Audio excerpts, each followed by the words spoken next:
In the days of King Herod of Judea there lived a priest called Zechariah who belonged to the Abijah section of the priesthood, and he had a wife, Elizabeth by name, who was a descendant of Aaron. Both were upright in the sight of God and impeccably carried out all the commandments and observances of the Lord. But they were childless, Elizabeth was barren, and they were both advanced in years. Now it happened that it was the turn of his section to serve, and he was exercising his priestly office before God. When it fell to him by lot, as the priestly custom was, to enter the Lord's sanctuary and burn incense there. And at the hour of incense all the people were outside, praying. Then there appeared to him the angel of the Lord, standing on the right of the altar of incense. The sight disturbed Zechariah, and he was overcome with fear. But the angel said to him, "Zechariah, do not be afraid, for your prayer has been heard.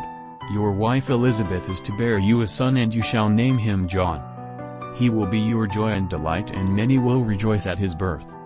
For he will be great in the sight of the Lord, he must drink no wine, no strong drink, even from his mother's womb he will be filled with the Holy Spirit.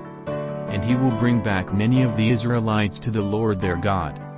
With the spirit and power of Elijah, he will go before him to reconcile fathers to their children and the disobedient to the good sense of the upright, preparing for the Lord a people fit for him." Zechariah said to the angel, "How can I know this? I am an old man and my wife is getting on in years." The angel replied, "I am Gabriel, who stand in God's presence, and I have been sent to speak to you and bring you this good news.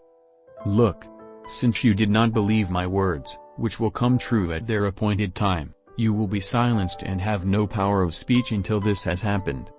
Meanwhile the people were waiting for Zechariah and were surprised that he stayed in the sanctuary so long.